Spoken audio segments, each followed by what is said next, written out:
morning, Bitcoiners. I hope you're doing well. I'm loving my life. Who could complain on a day like today? Things are going great. Things are going great. Let's get some live chats going. Let's indeed get some live chats going. We've got a pretty good Moscow time. It might be the best. They're getting better and better.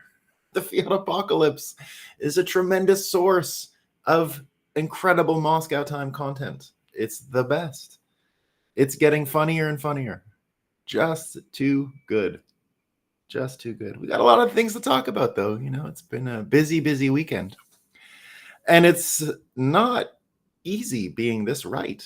You know, just being right about everything is, at a certain point, you're winning and you're winning. And you remember Trump warned us years ago that you're going to be sick of winning. You're going to say, oh, Mr. President, please, I can't take winning anymore. And then Trump would say, no, we're going to keep winning. We're going to win more. That's what it feels like right now. It's just too much winning. You know, I don't know how to handle it all the time. Christine, good morning. I hope you're doing well, Christine. Thanks for coming. John, thanks for coming. Good morning indeed.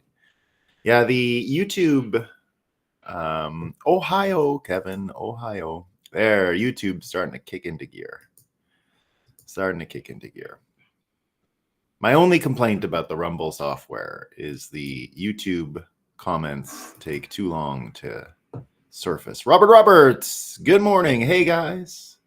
Hope everyone's enjoying these, you could say beginning of summer days, right? We're going to talk about summer heat waves, of course.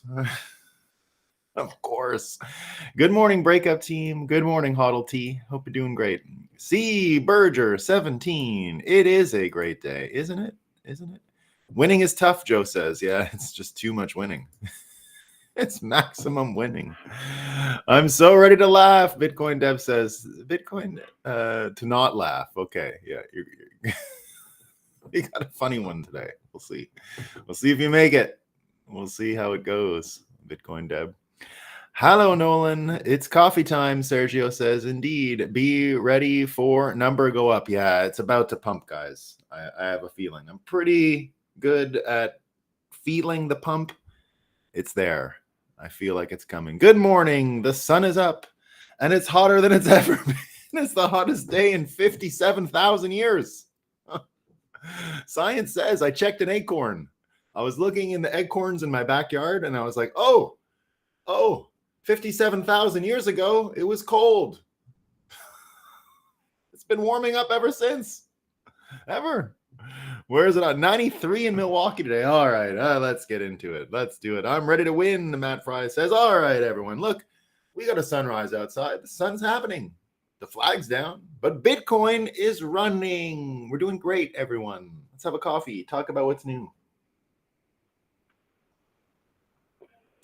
All right. Now, as you know, it's time for Moscow time. What's the fakest news I can find? As you know, as summer grips the northern half of planet Earth, I will bring you all of the weather reports. Wherever it's hot, you will know, right? Where was it hot recently? The news letting us know. I had Breakup gang folks share this with me. A lot of you saw it this week, but it is drastic and frankly shocking news. It's shocking. Okay, it's shocking. The Mirror in the UK here. The UK, prepare yourself, everyone. Prepare yourself, all right? The UK to be blasted by 48-hour, guys. They even put the time frame on it, all right? The UK is going to be blasted. You know where the UK is, right? It's up there, right? So the UK is going to be blasted, get this, with a 48-hour 26 degrees Celsius. For you Americans, you got to know that's 78 Fahrenheit. Okay, this is in the news. UK to be blasted by 48-hour, 78 Fahrenheit, 26 degrees Celsius heat wave that's going to hit 5 cities in England. I mean, it risks hitting 80. 80 degrees, guys, in England. The world's ending. It's ending. What are we going to do? And they're warning us about it because Bloomberg Green goes one step further. You know, England, they have they like their rock music and their pop music, right? They have a lot of outdoor concerts. They go to concerts. They risk the 78-degree heat waves, and they go to the concerts anyways, right? But Bloomberg Green warning us here, that might be over. Glastonbury and all these things they go to listen to the rock and roll outside.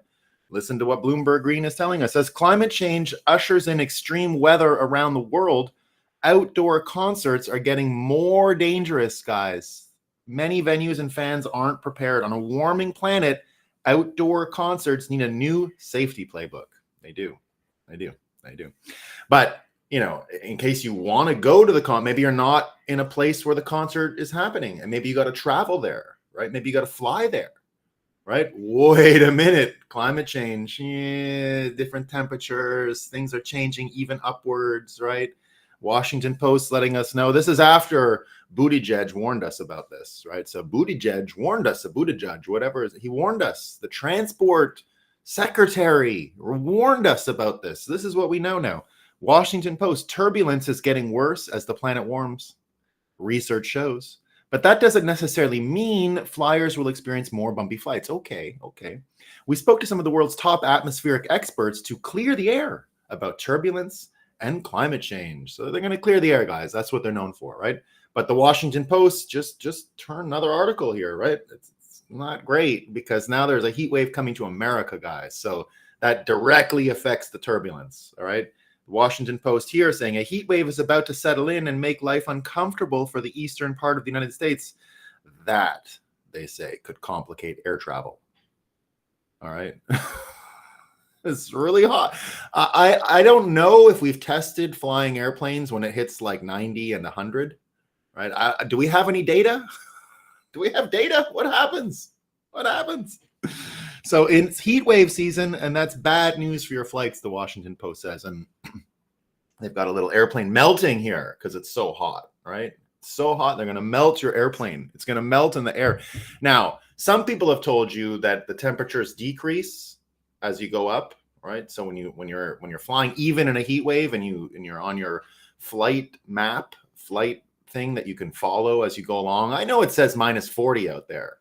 I know when you get up into the upper atmospheres at 35,000 feet and 40,000 feet, I know it's below zero, right? I know it's below zero, but come on, guys, they got turbulence there too. Okay, so it's gonna be trouble. And now you did hear, right? We've been following very closely the UK situation, just as I mentioned earlier, 78 degrees, right? Whoa, 26 degrees Celsius. Jesus, multi-city, 48-hour heat wave. And we heard the other day that it was actually the warmest May in the history of the UK in all stratospheres and all corners. That's what the news told us last week. Remember, we reported that, but they said you might have missed it because it was only at night. Remember, they said it only happened at night, right? It was only at night. It wasn't in the day. So the big global warming they're worried about was because at night it was a little warmer. But now we find out maybe what's going on here a little bit. Bloomberg Green.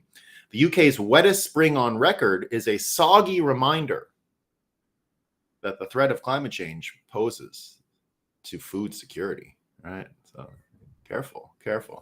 And it gets better. Bloomberg Green letting us know the season's first potent heat wave stretching from the Great Lakes to the Atlantic Ocean is set to raise electricity demand and slow transportation networks like the planes while threatening health risks like at concerts, right? And if you weren't sure where else it's hot, okay, I got the final word here, okay? This comes from Bloomberg Green again, right? A warming world. Now, take notes here because I don't want to have to cover every one of these places every day. We gotta work together, okay? We gotta work together, and we gotta because we're not sure the news is always going to be able to tell us. Like we said, they're getting cuts. People are losing their jobs in the mainstream media. And so if they can't tell us where it's hot, I don't know how we're going to get around the summer. Like if I don't know where it's hot in the summer, what am I supposed to do? I can't even go outside. But here we're going to keep notes. Okay. Remember, we know it's hot in India, Mexico, California. We've heard about, right? Well, we got a few more here. Egypt. Remember, it was hot in Egypt last week, and Greece too. Greece had some troubles, right? England. Now we know about England, right? Bloomberg Green putting it all together here.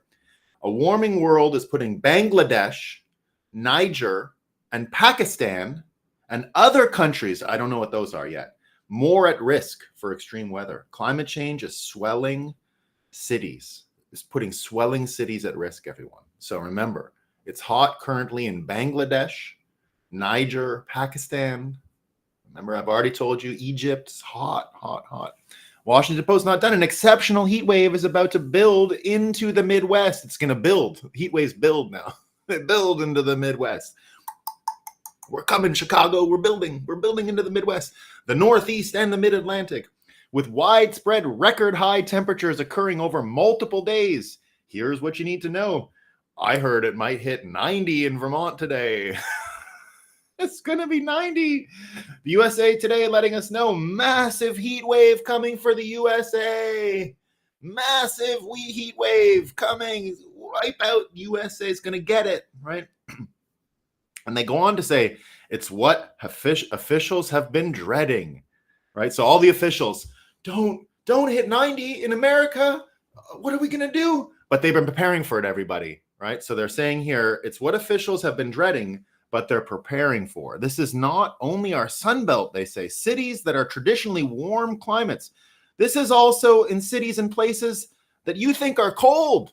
Like they're going to get a heat wave in New York City and Chicago in the summer. I've never heard of anything like it. I've never heard.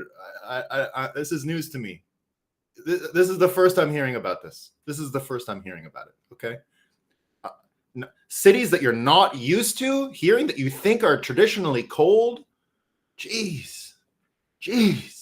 But thank God the New Yorker has answers for us. All right. We don't have to live like this.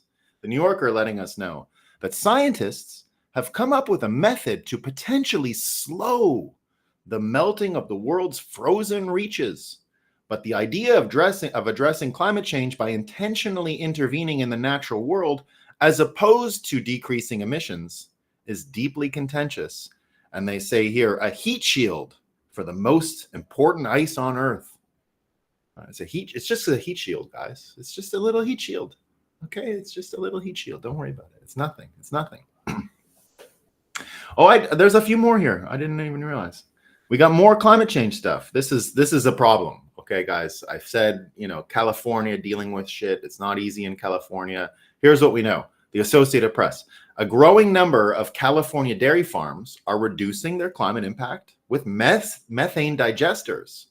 All right, that capture the heat trapping gas so it can be used as biofuel. So those are what I understand here from the Associated Press. Dairy farms reducing their climate impact with methane digesters, right? That's with the burps and the farts, right? So have they solved the burps and the farts?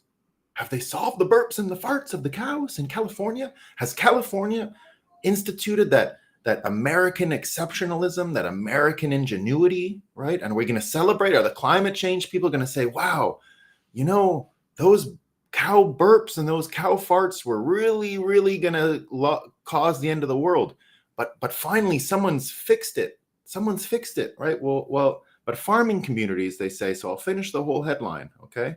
A growing number of California dairy farms are reducing their climate impact with methane digesters that capture the heat trapping gas so it can be used as biofuel. But farming communities worry about their impact on air quality. So now the problem is the burp and the fart machines, they're doing something else to the air, okay? Now the air quality is suffering, okay? So don't be happy about capturing the burps and the farts because it's not enough, right? Rolling Stone has a great one here, and that is the pace. This is what they say, and so they have this figured out, I think, right? So the burps and the farts, but here's what they say, right? The election 2024 leadership matters. Why the climate stakes of 2024 couldn't be higher. This is from the Rolling Stone. The pace of our decarbonization and our ability to lead the clean energy future as the U.S. That is an incredibly fragile election point. We've gone head to head with House MAGA Republicans on this topic. Right? They've gone head to head. So there you go. Maybe they'll fix it. All right. Now, this is my new favorite genre of fake news. It's my new favorite genre. Hold on, I got a couple doubles here. This is my new favorite genre.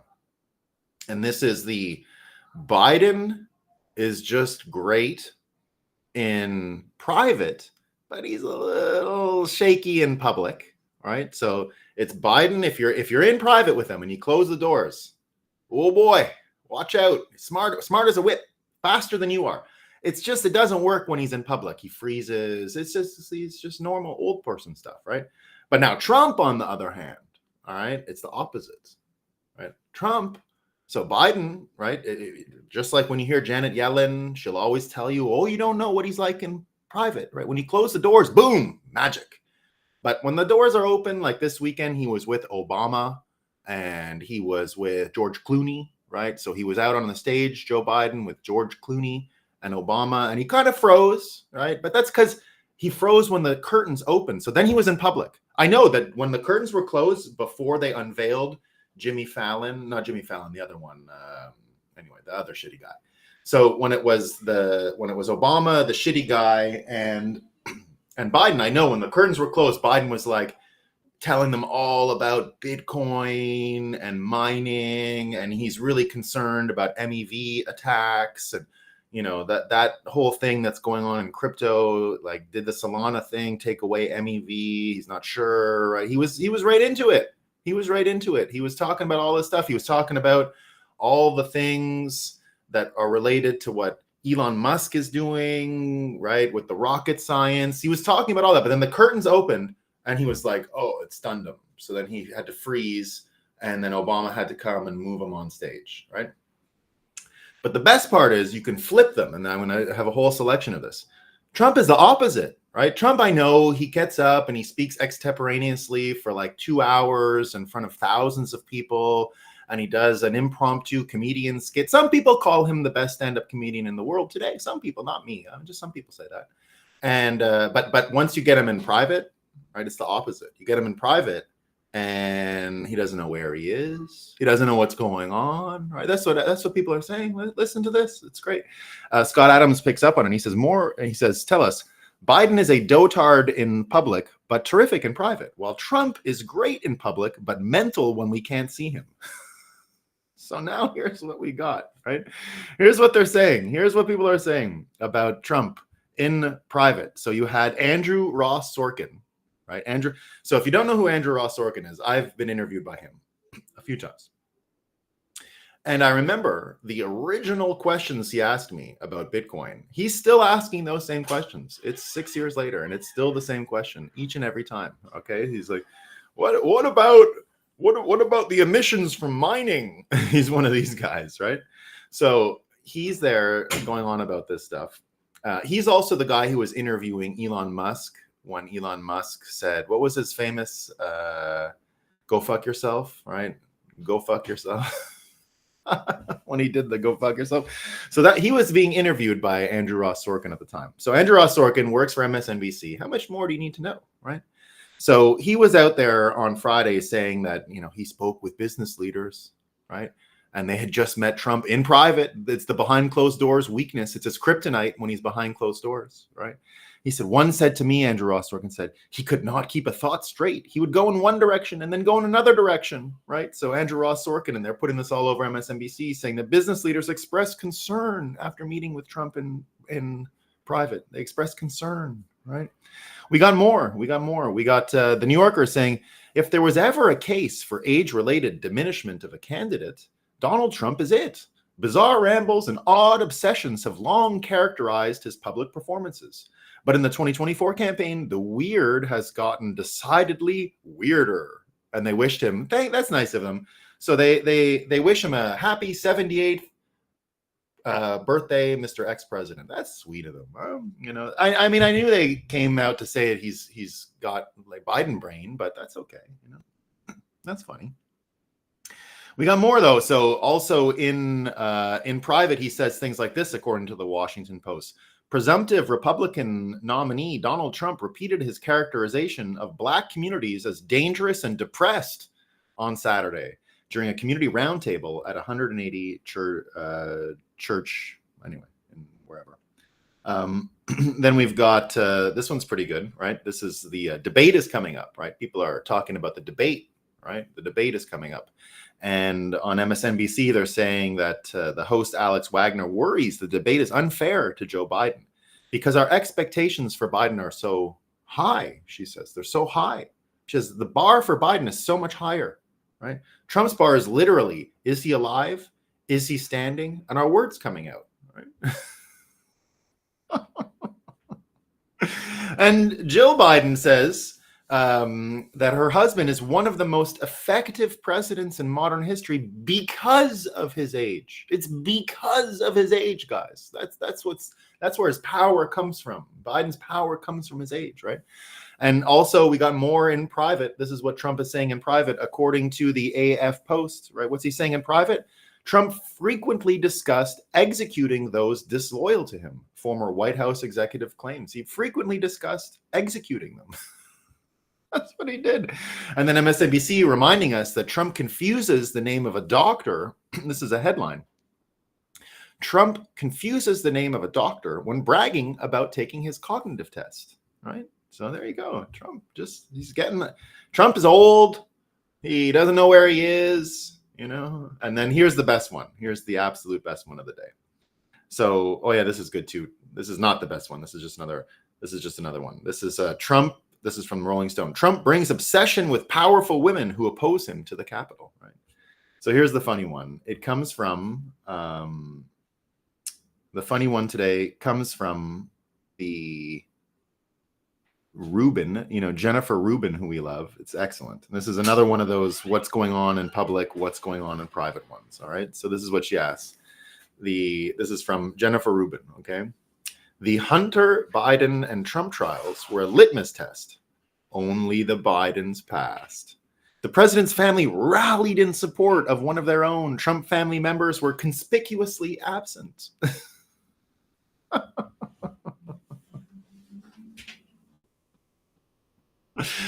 There you go. So here's the fun stuff. That's what we got for Moscow time today. That's what we got.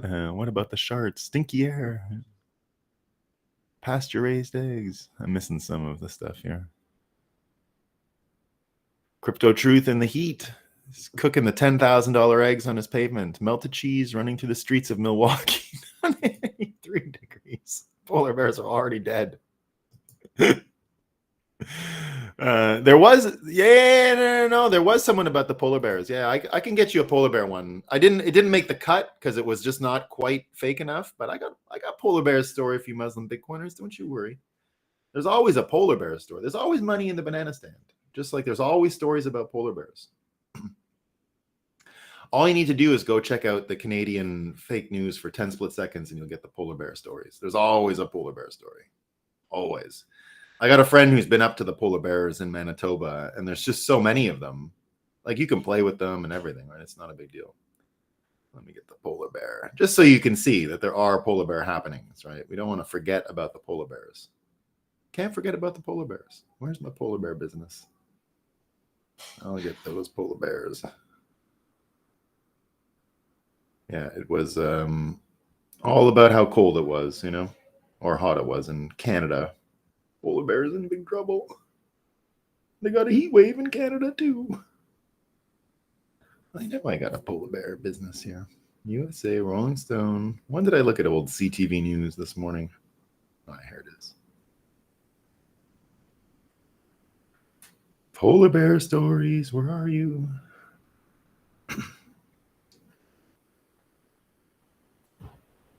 Yeah, the England one with the 78 degrees is just too good. 78 degrees.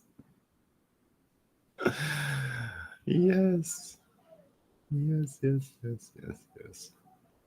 Too funny. Yeah, you can't. Oh, here we go. No, that's Greek. Oh, here we go. Of course there is. See? Record low. May sea ice brings alarm bells for Canada's Hudson Bay polar bears. There was a polar bear story, but it wasn't quite good enough for didn't make the cut today. It was below the line. But speaking of below the line, all that stuff I just said about Trump and he's really great in public, but he's shitty in private, but it's the opposite for Biden. So one of the things that happened that's so different this year and is about how much we're winning and how fun it is to be winning. You can see from this Chamath Palihapitiya interview that he gets. So as you had Andrew Ross Sorkin go out and say, oh, in private, Trump is a stupid idiot, just like Biden, right? That whole thing. The difference this time around is that people who are seen as independent and not in the bag for one party or the other, people like Chamath, right? A guy like Chamath has absolutely nothing to gain from being politically active. There's no upside for him for getting involved. I see him as just someone who's doing his best to call balls and strikes and to be involved in society the way he is. And he's exactly what he looks like. He's a finance VC guy. I have a bit of crossover with Chamath in my life in that we both went to university in the same place in Canada. He was a little ahead of me, but there was still a connection there. But I've been booking him for shows for CoinDesk from about 2017 on. Now, he stood me up once in 2021 or 2022. I was supposed to interview him for CoinDesk. It didn't happen. He stood me up in the 2017 show as well, so no big deal. All is forgiven, of course, when it comes to that stuff. But here he is talking about meeting Trump personally the other day and how different his perception was and how different he has become just in the past 4 years. Remember, Chamath was kind of a Biden guy in 2020, right? All these kind of guys that weren't that involved, all these high IQ, super rich guys that weren't that involved, didn't really get their hands dirty in 2020. They kind of stayed out. This is what he said. He says, from meeting him, he goes, he is charismatic. So imagine you've got Andrew Ross Sorkin, a scam, complete fake mockingbird asset, coming out there and telling you, oh, I talked to some people and they said he's crazy in private, right? Now then you get Chamath, who comes out and says he's charismatic, he's intellectually sharp, and he's funny. And when you put that together, he can engage an audience for a long time and be totally extemporaneous. The other thing I would say is that he's very polite and he's kind in a way that was disarming and was not what I expected. Now, I know this about Trump. I know people that know Trump and have always told me when I just first got involved in Trump and I was doing due diligence to make sure he wasn't as crazy as some people said, the people that I knew him that had spent time in private with him all said the same thing. That's a character you're seeing on television. In real life, he's a look you in the eye guy. He's very generous with his energy. You feel like you're basically basking in the sun when you're around him because he's not about himself. He's about you. Everything that you know of the ego Trump guy, that's a character he plays in order to, wield his magic of persuasion and whatever it is that he's doing. And the kindness is a big thing, right? We've always heard about Trump as a big letter guy, just like George Bush Sr. was. A lot of stories over time about George Bush Sr., everyone getting these notes from him over his entire career before he was even president and all the other stuff that he did. Oh, thank you for saying those nice things. I know a couple people like that. It's always great to receive from one of these people from that greatest generation, one of these, things. So Trump does the same, right? Sometimes Trump sends the mean ones, right? Remember the one he sent to the guy who owns the speaking of people who are saying he's great in private and great in public, right? This is what's the Mavericks guy again, the basketball guy. Anyway, the guy who owns the rich guy owns the Dallas Mavericks. He did the same thing this weekend, saying, oh, in private, right, that doesn't matter how charismatic you are in public. He did the same. Trump is stupid in private and great in public, and Biden is the opposite. So where was I? So Chamath, what was I saying? Oh yeah, Trump sent that guy, the Dallas Mavericks guy, a letter when his version of The Apprentice failed and said to him, well, it was a total disaster. Really sorry. Could have asked me for help. I'm there next time if you want to try again. So just like a real dig, but disguised as a nice letter, right? So very funny thing that he does. So here's what Chamath says. And so I felt that I had misjudged him many years in the past.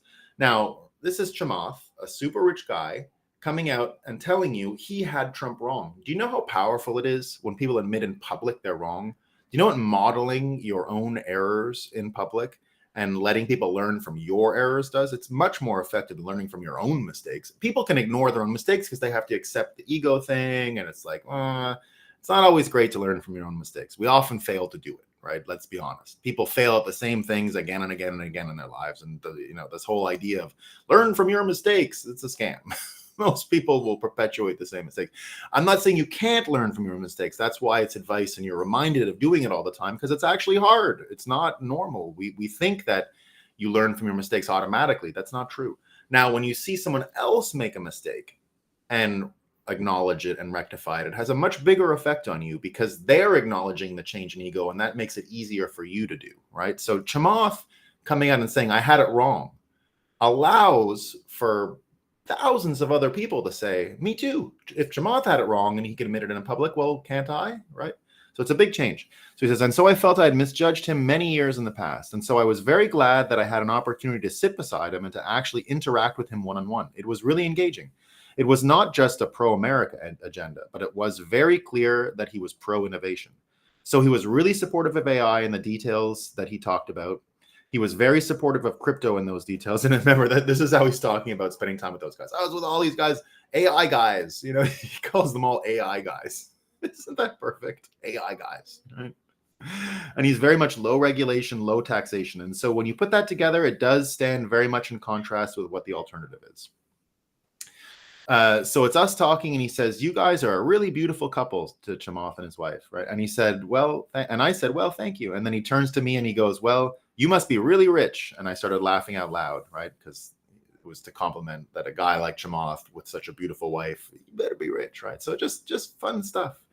Now think about the power of someone like Chamath and his own bully pulpit that he has with the All In podcast and what he's built over there. You know, you've even got another amazing case this weekend of another one of these, and I read it wrong at first. This comes from a guy named Sean McGuire.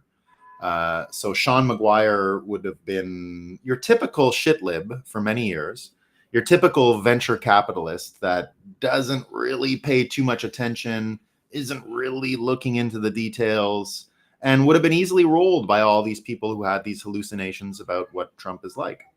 And let me just find it. So he was out this week, this guy, Sean McGuire, and he tweeted this morning that he had just seen for the first time in his life, I don't think I have it here. Let's find it. I'm sure I had it. I got to go back into my files. So this guy, Sean McGuire, like I said, a venture capitalist. I forget what companies he's been behind, but he's a famous one. Now, he's the kind of guy that just a few years ago, if he would have said something on the internet about the elections, I would have seen it and said, oh, he, you know, got rolled by some propaganda and believes it, right? You saw that with Charlottesville. You saw this stuff working effectively when they did it years ago.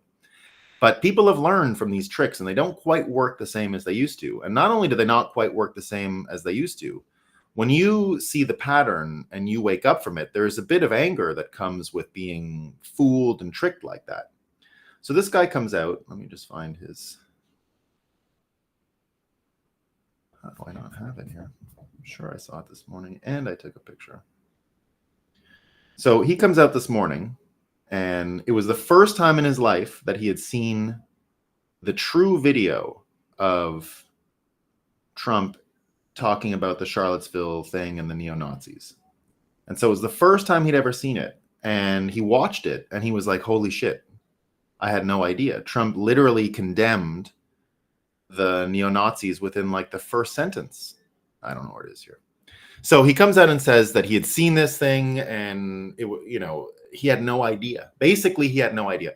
Now that people like Chamath are doing this, other venture capitalists who are not really even engaged politically, that normally sensibility-wise would be 100% Democrat, right, are now starting to see just how much the deception has been caked in and layered over their eyes again and again and again. So he comes out and he says, whoa, whoa, whoa. This is the first time I've seen the whole video. The Charlottesville thing is clearly a hoax. He condemns them very clearly. How did they go on with this stuff for years?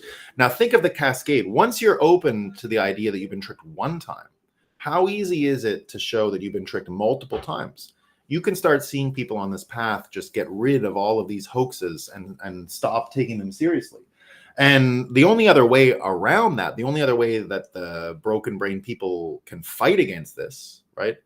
Mark Cuban was his name. Yeah, that's what I meant. Yeah.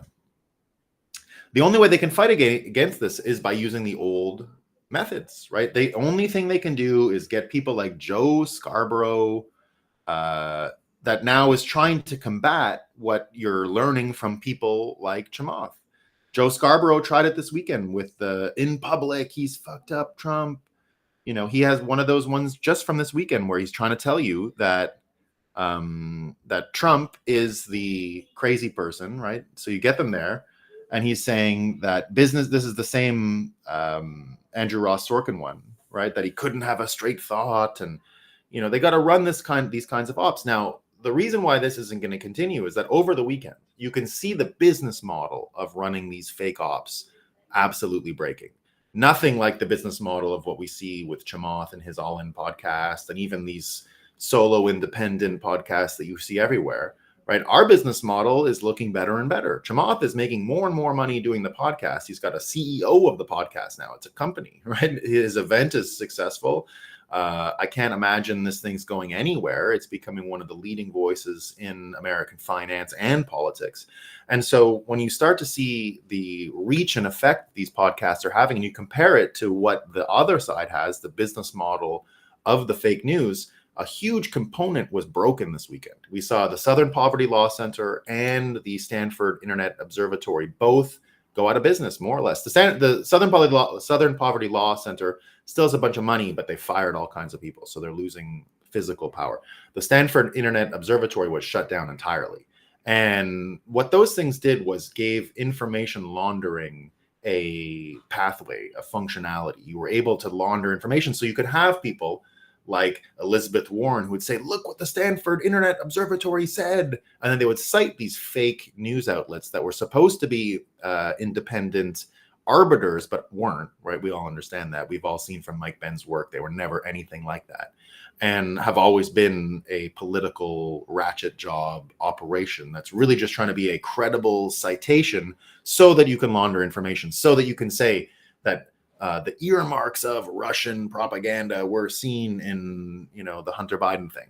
That's how that stuff worked. So which business model is it going to be? Is it going to be the one that literally can't convince anybody, has zero persuasion, has zero reach, is getting shut down because people have figured it out, right? It's never going to work, right? The attack ads, now their plan is to run all these attack ads on Trump, right? So that's the way they're going to go with it. They're going to go with these attack ads that, they're not talking enough about his felonies, right? That's the plan, to talk more about Trump's felonies, and that should get people to change their mind about Trump, right? Here's what they're saying, that it's going to be, how are my notes so fucked up this morning? Anyway, so the you're getting all these folks saying, well, we got to talk more about what Trump is doing. We got to talk more about his troubles. We got to talk more about his felonies. That'll do it, right? That's the plan. And of course, all that's going to do is bring attention to how rigged the legal system is, right? They actually believe now that talking about how they rigged the system against Trump is going to help them. This is how lost they are, right? But it's great because at the same time, when they're trying to sell you that Trump is retarded in private, he's also out there doing things that only young candidates can do. Imagine Trump had his 78th birthday this weekend, right? 78th birthday. Meanwhile, he's out there floating ideas like getting rid of the income tax and replacing it with tariffs. Now, this is something that I talk about, right? This is something we talk about here all the time. I've said for many, many, many times now, since the beginning of Bitcoin, I say it on this show all the time, that the Federal Reserve and the IRS were created more or less together, and they'll die together. They're not going to make it, right? Whatever we turn the IRS into, I argue for CBDC, UBI coins to keep the sludge people alive for a little while. And that's why I'm pro CBDC and pro UBI, right? We got to keep the sludge people alive until they're not going to be able to procreate and stuff like that. And I continue to believe, right, that when Trump talks about executing these people, I don't know about executing, but space dropping a couple. But otherwise, I'm totally, and I'm not kidding, I am 100% pro the people who want the abortions, the trans, all of it. You get it all. You can keep your cities, stay there. We're going to give you we're not going to get good food because we have to manufacture a lot of it, but you'll get social credit points. You can buy crickets cooked in seed oils. We're going to provide you all the crickets, all the cockroaches cooked in seed oil you could ever eat. We're going to get all of that for you, and it'll be purchasable with your UBI and your CBDC, and you're going to love it. You're going to be so happy. You're going to get everything you wanted, and you can just stay alone. We're not going to bother you. You're going to have it. So, Trump, I think if I get an audience with Trump this summer, I'm going to talk to him about that. Trump, you're a little wrong on the CBDCs. We got to embrace them. Taylor Lorenz and people like Joe Scarborough and people like Jennifer Rubin, we can't kill them. We can't execute them all, right? That's just too much. It's too dirty. I don't want to be involved in that. I say we give them the CBDC, we give them a UBI, and we make sure it always is good to buy bugs cooked in seed oils, and we're all going to be happy. They're going to solve their global warming stuff. They're going to eat all the bugs they can eat, right? We're going to get a lot of bugs for them. There's going to be a lot of bugs for them. A lot. We're not going to skimp out on the seed oils or the bugs. We got to get rid of the seed oils. I mean, the industrial war machine found a use for them 80 years ago. We need to do the same as Bitcoiners. We can't just waste resources this way, okay? We need to find a way to make sure that the canola oil still has a consumer base. I don't want to get rid of all the canola oil. All right, it's still good as lubricant. We're going to have some form of petroleum needs for our vehicles and engines. But what about the sludge people? What about them? Why doesn't anyone talk about the sludge people, right? What are we supposed to do with them?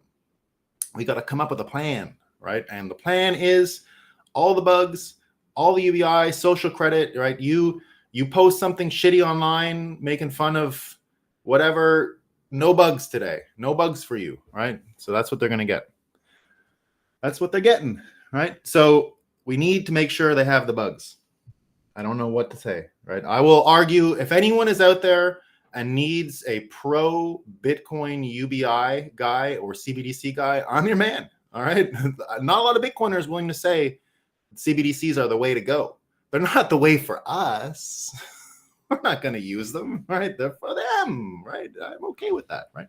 We'll come back to that thought in a second. Now, just remember, Trump is acting like the young person candidate here, right? The future cities, basically the Citadel policies, it's in my book, The Bitcoiner's Guide to the US 2024 Elections. Citadel policy is a real thing, and Trump is the first person to understand the importance of Citadel policies. We can't take these cities back. We're letting them go. They're just gone. Cleveland, New York, just abandon them. There's no going back there. Like, there's too many broken brain, fucked up people. Just leave them, right? Because we're busy winning. And if we're going to win, we can build new cities. We can do all that kind of stuff. So Balaji got deep into. So imagine this is the guy the fake news is trying to tell you is basically retarded in private, right?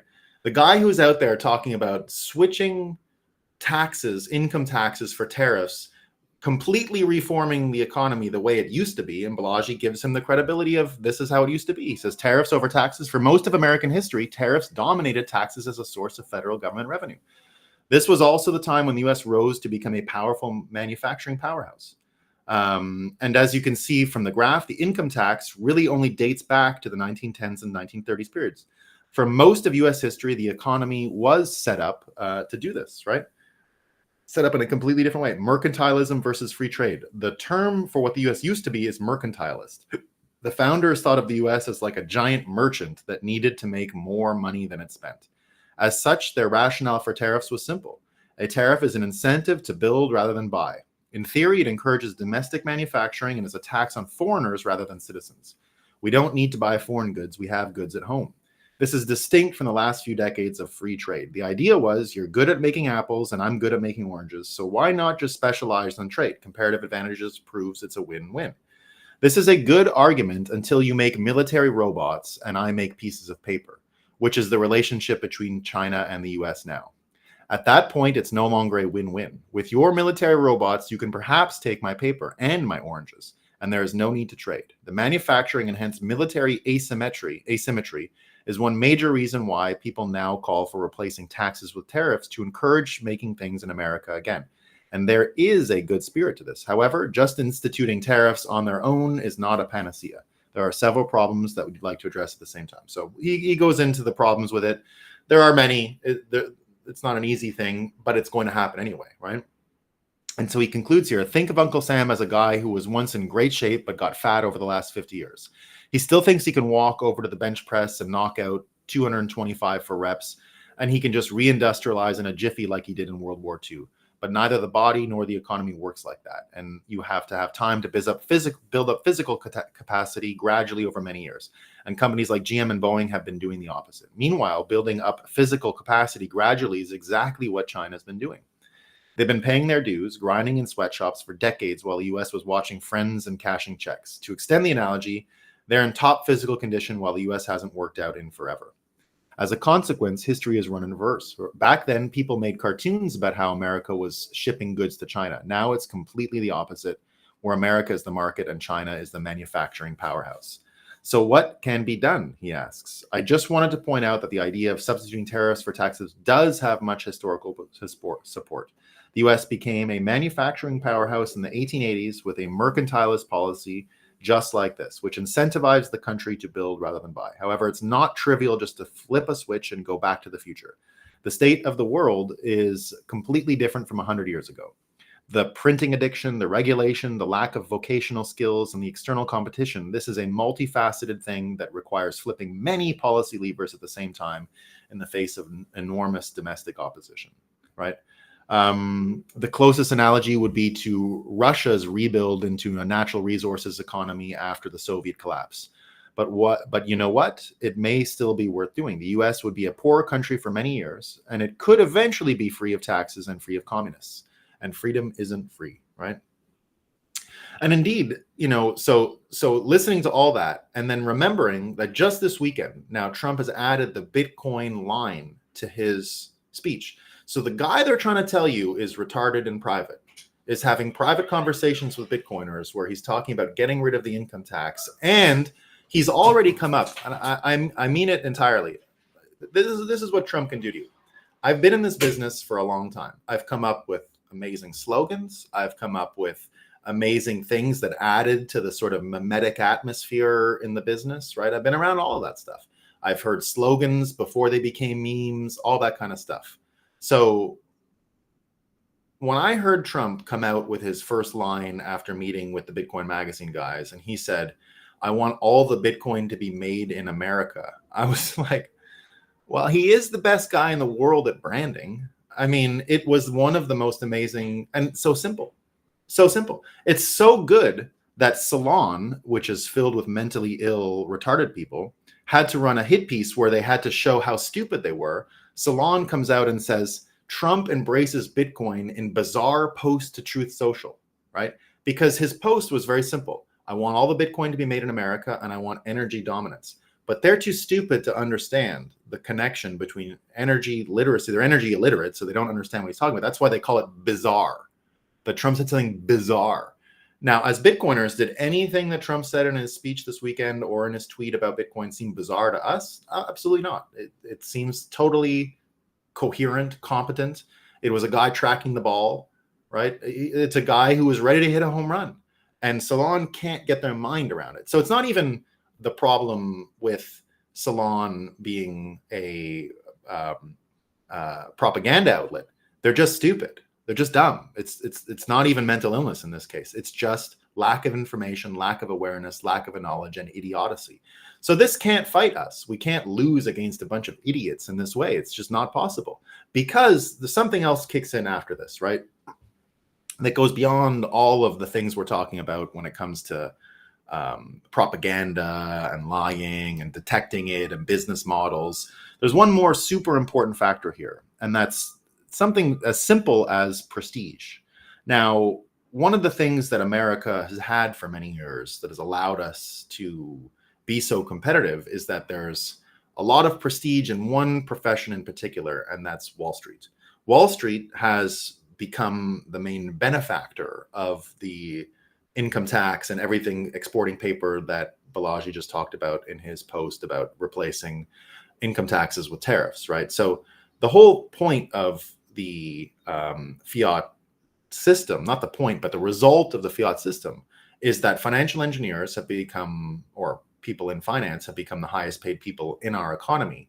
And therefore it has absorbed the highest IQ people, right? It's normal. High IQ people will always go into the job that they think is the highest paying. So there's been a certain amount of prestige because of the highest paid people that have come from being in this sector for years now. But when that prestige goes away, the power goes away with it, right? Power and prestige are intensely linked. They're almost the same thing. The thing that gives you power gives you prestige. The thing that gives you prestige gives you power, and they sort of work in a tandem like that. You do things because they give you the financial prestige and power. They give you all of these different benefits, right? So it's a big deal. But that's what's actually starting to change. That's what's already changed because of the internet. The internet broke our framework for prestige, right? Because here's an explanation from Devin Erickson talking about that. I'm going to be using some swearing in here because he uses it. The toaster fucker problem. Okay, that's what he calls it. He goes, some of you may be wondering why the entire bureaucratic cast of the USA is completely obsessed with weird sex stuff. Sure, we can all have good fun ranting about how insane this cult is and watching them melt down when we leave skid marks on their sacred icons. But sooner or later, you gotta ask, why? And he calls it's the toaster fucker problem. Some of you may be familiar. It goes like this, and I quote, I blame the internet. Back in the days before it, we had to learn to live with those around us. Now you can just go out and find someone as equally stupid as yourself. I call it the toaster fucker problem. Man wakes up in 1980, tells his friends, I want to fuck a toaster. Friends quite rightly berate and laugh at him. Guy deals with it, maybe gets some therapy and goes on a bit better adjusted. Guy in 2021 tells his friends he wants to fuck a toaster, gets laughed at, immediately jumps on Facebook and finds Toaster Fucker Support Group, where he reads that he's actually oppressed and he needs to cut out everyone around him and should only listen to his fellow toaster fuckers.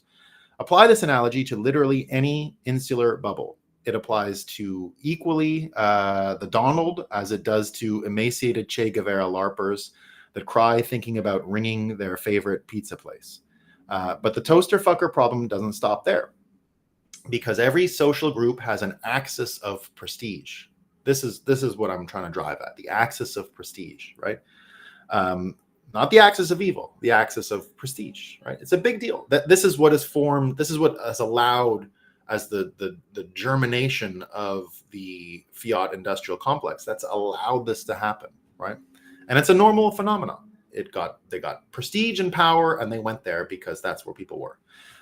They have to compete with each other for status somehow. That's what humans do. And in the toaster fucking group, the axis of prestige aligns with the toaster fuckers.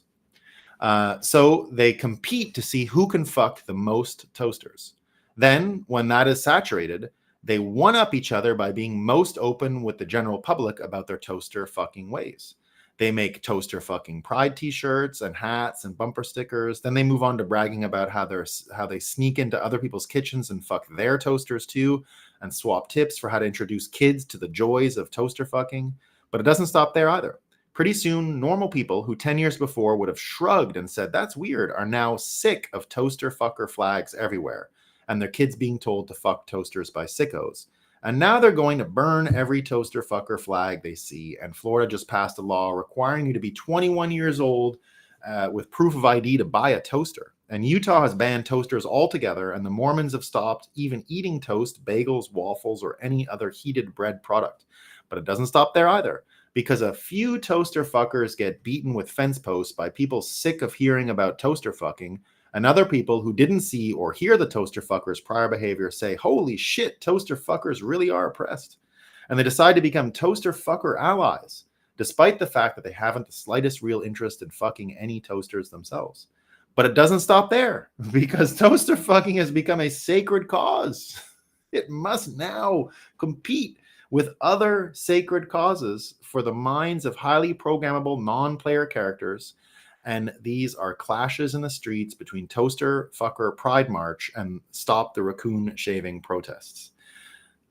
This is what go outside and touch grass really means. It doesn't mean that plants magically cure insanity. It means go encounter randomly selected people who have nothing to do with you other than geographic proximity.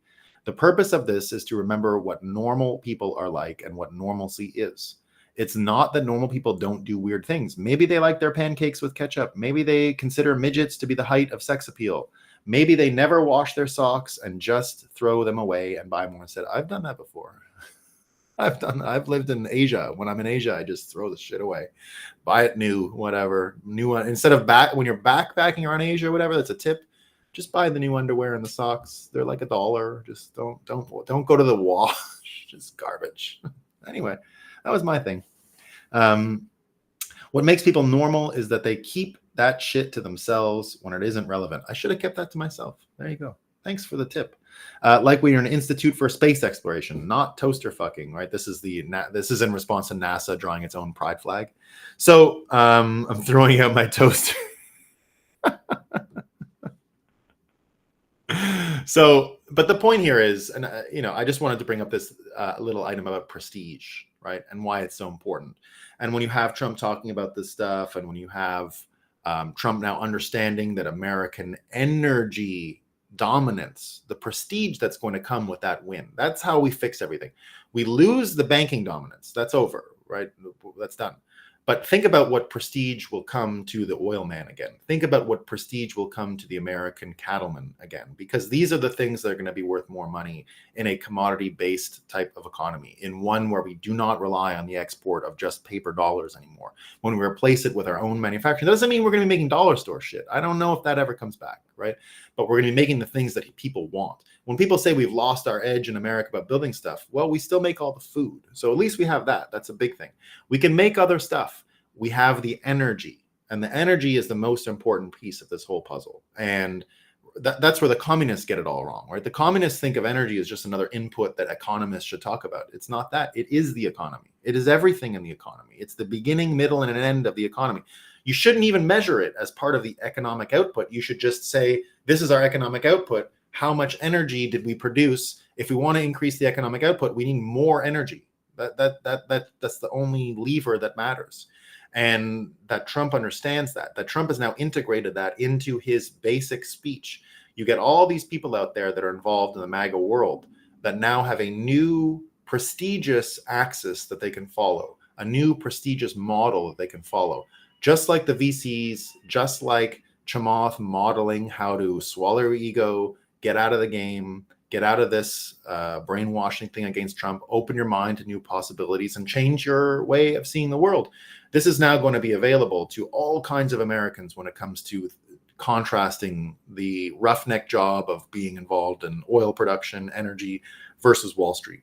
The energy people are about to flip Wall Street as the most prestigious job in America. And it is going to happen, just as Trump said. That's how they're going to make all the Bitcoin in America. They're going to be the important people, and Trump is saying it straight out loud, right? And you can already start to see it happening right now. This is a bit of I think a deep state maneuver, only because Mike Benz called it. But he predicted, when we heard about the petrodollar last week, remember the Saudi petrodollar, and the deal ended with America. So I heard, and this is what Mike Benz said just days ago, he said, Treasury heavy breathing into a brown paper bag, telling institutional investors, we need more tether now. Here talking about so Benz predicted days ago that the deep state, with the Saudi deal done, they're going to start talking about who the new buyers of U.S. debt are. And then, of course, Paul Ryan, the Republican, comes out and says, they're all going to be the crypto stablecoin issuers. They're going to be bigger than nation states. They're already as big as the 10th nation state of the world. They can do it. They can buy all of our debt, right? Now, maybe it should work for a little while. This is all written by the Republican in the Wall Street Journal, while he was also calling Trump an idiot, right? He also took time to call Trump an idiot during all of this propaganda he's been on. Alice Gladstein mentioning here, a good reminder that while undoubtedly useful for millions living in collapsing countries, stablecoins serve to perpetuate and reinforce the very system that Bitcoin was created to subvert and replace. Of course, this whole article is about who's buying our debt. Now, I'm a big fan of stablecoins, so I don't want to put this against stablecoins. I have been a Tether defender against Andrew Ross Sorkin. I defended Tether against Andrew Ross Sorkin already 6, 7, 8 years ago. That much. Yeah, like 2017, 2018, I was saying that Tether, because I knew, I was one of the few people who knew when the first Tether FUD came out, it was all being sponsored by Ripple through the University of Texas, and not many people knew that except me. So when I went on there, I just explained to them that your whole thing about Tether is completely wrong, and it's all mind reading. I even used those types of frames back then, because what I saw happening was the not just the money going into Ripple to make the article, to make the publication from the University of Texas to write the paper. I read the paper, and the paper did one of the most amazing things you'll ever see. It mind read the purpose of crypto trading was to acquire more dollars, right? So none of the things made sense. Their theory made sense that the whole thing was gamed because everyone's actually just trying to get more US dollar stablecoins. And then I went on the show and I said, you're missing the point of the game. The game is not that way. None of this makes sense. The only way their theories make sense is if you go by the assumption that everyone playing this game wants more dollars. And I said, that's not what's happening. They'll sell into the loss of dollars because what they're really playing, the game they're really playing is get more Bitcoin. The stablecoin existed before we had the futures market where you could go into stables and there was no taxation or anything back then. You'd go into stables for the day, for example, if you thought Bitcoin was going to tank, and you'd buy the fuck out of the Bitcoin the next day because now you still had the value of Bitcoin you had the day before, and you can get more Bitcoin with the same amount of dollars that you had from earlier. People do this this was like the most popular thing ever when Tether came out. Everyone did this. This is what you did before you went to bed. Like this was the most normal thing in the world. And if you knew that, then you knew their whole theory made no sense because no one was trying to acquire Tether. Like it was a Bitcoin short or long. So they didn't get it, they didn't get it. They didn't get it. So there you go. Tether fixes this. No one ever said, yeah. And I mean, look, again, I have the way I've always thought about Tether and stablecoins. I'll share it with you. It's maybe useful. I did a lot of presentations on this because I was never an anti-stablecoin guy. Like I always loved them, right? So what I used to say to them about them, and it still fits today, is they're like the printing machine, the printers, right? Printers, not the printing press. This is too big of an invention. The stupid, shitty printers that I hate and always make fun of and want to shoot and blow up because they still don't work. It's been 40 years that we've had fucking computer printers and they still don't work. But remember in the 1980s, how vital the printer was to make computers useful. We didn't have social media. We didn't have any of this stuff. So the main use of a computer was to like print invitations, to print the things you'd put on a bulletin board outside of a grocery store to mow lawns or be a babysitter or all that stuff, party invitations. It was all of that, right? It was the printer. You go on the computer, we use them in our school, like print worksheets and all that kind of stuff. The printer was an important tool to get use out of this new digital medium. And I think of stablecoins just like the printer. Who has a printer anymore? Nobody. We don't need them, right? And they're the worst. So you especially don't need them because they've never gotten good. But you don't really need them because you've got social media. You can keep everything on your devices, right? You don't really need a printer to use the digital world anymore to get utility out of your computers and your iPads and all that stuff.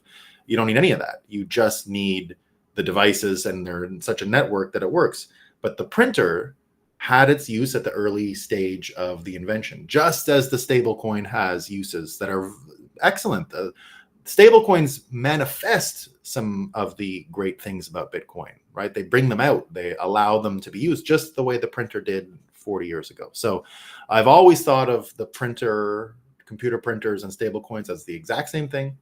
And one day we'll say we don't need them, right? They're useless. You don't have to have them, but they're fine for now. And bridge to the physical and digital. Exactly. Yes. Yeah, the bridge to the physical and digital. It's exactly how I've said it before. It's the bridge, right? And the bridge to the physical and the digital is not toaster fucking, everyone. There's nothing to do. No.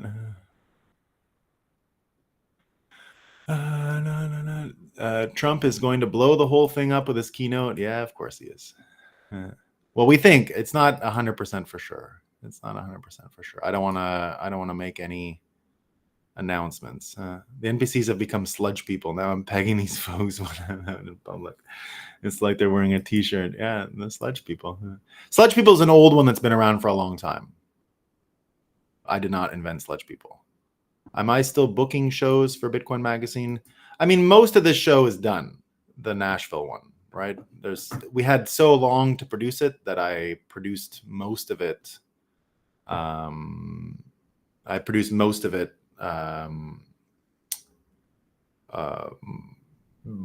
while ago. So the Trump thing is coming through, right? That I think it will. I'm hopeful. I don't want to say for sure. I haven't heard anything this morning, but I think it's going to work out. I think it's going to work out. I'm trying to manifest it. That's the way to do it. That's the way to do it. That's the way to do it. All right, team. That's all I got for today. Hope you're doing great. Oh, I think I saw P-Man. Our government can't balance the budget, but taxes will change the Earth's temperature. I love it.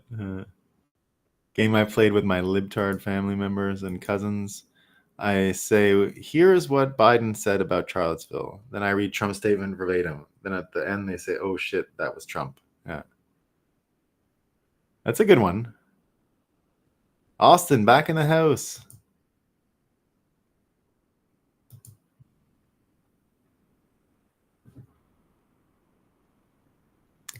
Yeah, we're going to find out.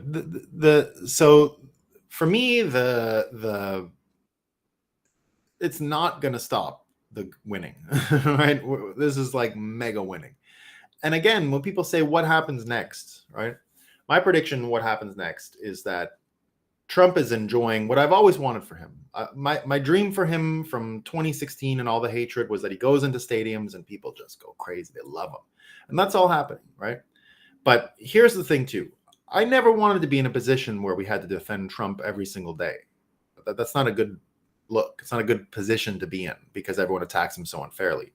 What'll happen is if he gets power and he gets over this, in order to keep his peak popularity, and I'm mind reading a little bit, he is going to be ultra responsive to people attacking him and defecting when he's in power. It's not the same as now when he's in power. And what I imagine is going to happen is even people like Vivek, there's been such a suppressed ability to criticize what he does.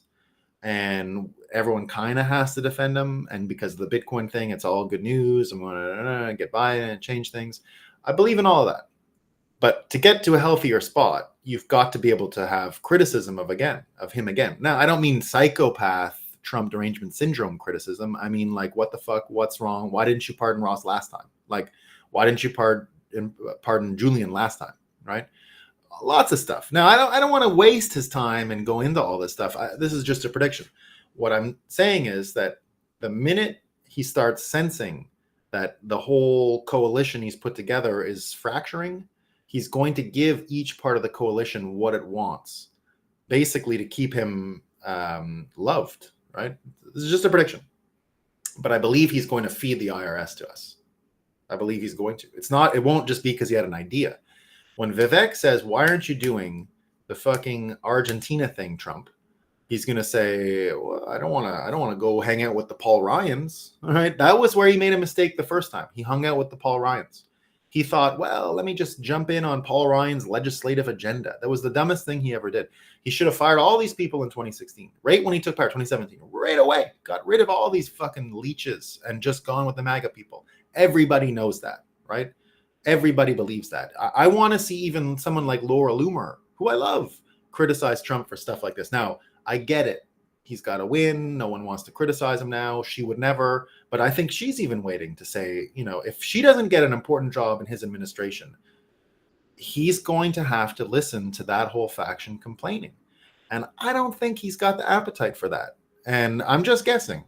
But what I think is going to happen is he's going to basically give us chunks of the federal government to devour and destroy, to stay popular and to keep us from criticizing him too much. And I think that'll be a really healthy place and will actually lead to the liquidation of most of the World War II apparatus that's in the federal government. He's going to just give it every day. There'll be something else he's got to give to a faction because the FDA, like, we're going to go nuts about the fucking FDA, right? We're not going to put up with any FDA shit after this. No fucking steak inspection is happening in beautiful US states that you need a federal oversight for, right? There's no way. So that's all gone. And he's going to just have to give up all of these pieces of the federal government every day. And we're going to devour each of them. And it'll be hilarious and fun. And we can't wait. So that's what's up. That's what's up. That's where it's headed. They go together. Yeah. The whole thing goes together. Yeah. Daniel, sorry, I'm going on Daniel's comment here. If the IRS goes, the Fed is going to. Well, I said it the other way around. The Fed can still issue food stamps. That's where the dollar is headed. It's food stamp money. Unfortunately, crickets cooked in seed oil food stamp money, not for you and I. Right? Like, it's not our money. We're not. This is the prestige thing again. Like, I'm not eating that stuff. I don't have a UBI. I don't have to ask permission to cross the fucking street. I'm not on social credit. I'm on Bitcoin. I don't have to fucking deal with food stamp money, right?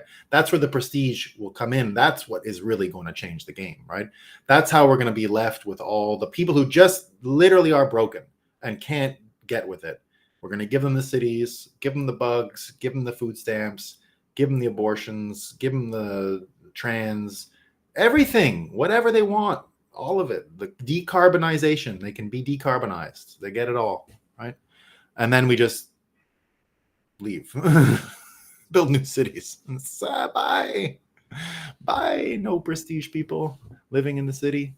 Because that's the big change. The prestige that came with being an urban academic type close to the printing press with credentials, which is what was required to participate in Wall Street, right? It was a big credentialist game. If you read Liar's Poker from Michael Lewis, it was a credentialist game. He got the job, he says, because he went to art history somewhere fancy, and that was it, right? We're heading back to men being landowners, being prestigious. And that's a good place to be, right? Landowning men. Mothers who keep a happy household. Prestige, right? Mothers who pass out on a train with pizza because they worked late. That's stupid. Ugly. Right? Ugly. Like, who would want to deal with that? All right, everyone. Peace. I got a lot of stuff to do today. I hope you all have a great day, and I shall see you all tomorrow.